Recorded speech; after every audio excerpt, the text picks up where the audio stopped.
we've just heard some humor about the process. And I would love for you to share a little bit of what you find humorous. And I think you've also gone to the ashram school, no, Shri Moy? So can you just share with us a little bit about Niro? The sadhak, yes. Yeah. Yes, yeah. Well, Nirodbaran is very famous. Everybody knows who he was, but personally he was also my teacher. And I studied Sri Aurobindo's Bengali works with him. And it was quite funny because it used to be in the first period, which is from 7:45 to 8:30. And there was only one other boy with me. And somehow he would always look at that other boy and speak in a very monotonous voice, and he would always have a flower in his hand, and he would keep twirling the flower, and he would keep speaking, and at one point I would feel my eyes becoming heavy and falling asleep, but then I would wake myself up and then listen to him. He was very good, and my classmate, he would always complain that because he always looked only at him, He couldn't sleep. he couldn't fall asleep. I find that you all had such a lovely education because your Yeah. teachers were like your friends. Yes, They were fellow wayfarers on this Yes, road, and yes. you were very lucky. to Very have lucky, this. yes. So let's hear. Okay. My brain is now less hampered by the body's indisposition. My boil has burst, and as you see from the depression, I am free. Thanks, Guru, thanks to thee. Yes, I got irritated last night by your persistent boiling and put a gigantic force, which I'm glad to see, burst the little boil. Thank God for that, free from boil. At poem's toil, laugh and grow fat. You actually propose laugh and grow fat, though laughing never makes fat. You oppose one of the most ancient traditions of humanity by this severe statement. But your statement is mistaken even according to science. We are now told that it is the activity of certain glands that makes you thin or fat. If glands, then why not gladness?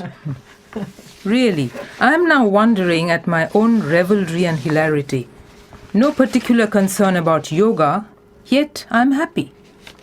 What kind of psychic attitude is this? It is not a psychic attitude, but it is better than depression. Again a blessed boil inside the left nostril. Painful, feverish. A dose of force, please. As the modernist poet says, O blessed, blessed boil within a nostril, how with pure pleasure dost thou make thy boss thrill? He sings of thee with sobbing trill and cross trill, O blessed boil within the nostril. I hope this stotra will propitiate the boil and make it disappear. Satisfied? I couldn't make out one word. Is it bows thrill? I thought you'd boggle over it. Boss, man, boss. Like yourself as owner, proprietor, patron and capitalist of the boil. One more blessed boil. Dr. B says it is a good sign, for it means purification. Oh, that's a discovery. The boil is then truly a blessed one. Boil burst. Hurrah! Bad frontal headache. Feverish. Hope no complication of left frontal sinus suppuration. What's all this? Is this time to start suppurating sinuses? Drop it, please. Guru, my head, and the damned fever, I am half dead. Cheer up. Things might have been so much worse. Just think if you had been a Spaniard in Madrid or a German communist in a concentration camp. Imagine that, and then you will be quite cheerful with only a cold and a headache. So, throw off the cold, damn the fever, be sprightly and bold, and live forever. I'm better today. But what about the lack of interest in everything? imagination of Madrid or concentration camp will have a reverse effect. Don't understand.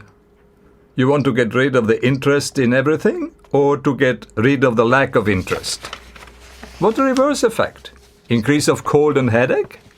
By the Guru, please don't forget to give a supramental kick to my main impediments at darshan. Only no after effect, please. What? By the Guru? What kind of oath is this? But the object of imagination was not to liberate your nose or forehead, but to liberate your soul. Kicking is easy. As to the effects or after effects, that has to be seen. Boil again inside the right nostril. But perhaps you will ask me to imagine being a Spaniard, German, Jew, Japanese-German pact, Russian inflammation at it, etc., etc. All right, sir. I will imagine all this if you will imagine giving me a dose of force, what? It is for you to do that. I can only send force.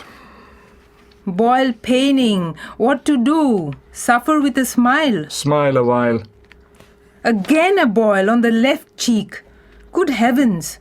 No improvement. As Rene's doctor says, tut, tut, tut, tut, tut, tut.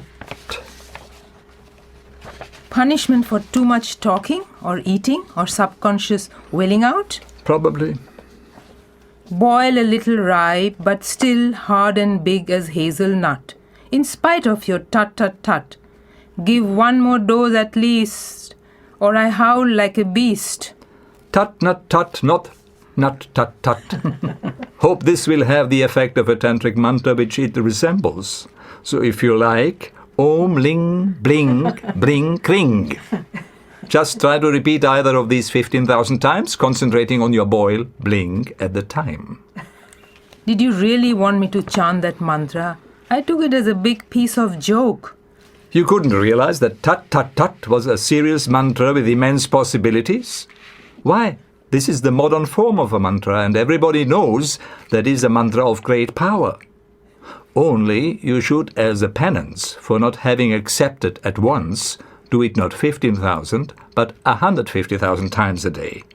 At a gallop, like Om Tat or Tat Tat Atat, Tat Tat Tat, and so on at an increasing pace and pitch till you reach either Berhampur or Nirvana. I am not only ignorant about all things spiritual, Atma, Yog, Biyog, etc. They're as nauseating to me as quinine, which I had to gulp. And see the trick of fate. It is such things now that I am called upon to do. You're justly punished. But what is Yog Biyog? I thought that had to do with mathematics, not spiritual philosophy. Is it for nothing that I see the red light as the outcome of my misadventure? Take courage, say tut-tut-tut to the misadventure, and go ahead. By the way, I'm trying your mantra, though by fits and starts. Good Lord, what mantra? Om tat, a tat, tawit, to who? Man! But it is to be recited only when you are taking tea in the company of 4 Brahmins, pure of all sex ideas and 5 feet 7 inches tall, with a stomach in proportion. Otherwise, it can't be effective. Hard, throbbing, painful boil. Slight fever, headache in the morning, hot fomentation, etc. Went to the miracle doctor, 4 powders. Added to these, the force. Does it budge? The game must be over tomorrow, sir, otherwise I have to lie flat. All this for a poor little boil? What would it be if you were put to roast? Boil has burst today. Swelling less, pain none, but still it is oozing and oozing. By tomorrow it will be over, I hope. R has written to me insisting that you should continue the treatment for a fortnight, even after the oozing is past history, so as to erect a barrier against further boilings. I'm sure most people haven't encountered this Sri Aurobindo. Yeah. I think it would be lovely to hear more humor of Sri Aurobindo, no? This is beautifully done. Just absolutely beautifully done. Thank you so much. Now, do you remember there's one aphorism, a quote, that Sri Aurobindo talks about laughter into the universe. Do you remember what that is? Well, he says this universe cannot have been created by a God who did not know how to laugh. So I think laughter, and he says somewhere else, laughter is the salt of life. So I like it because it's the laughter that leads you towards that ananda of the future. And one has to take oneself a little bit less seriously. Absolutely, yeah. Do you know what I would love to do? And we normally do this. Stefano and I normally do this at our show. Stefano and Ruben is here. And we usually laugh our way out of the show. And so what...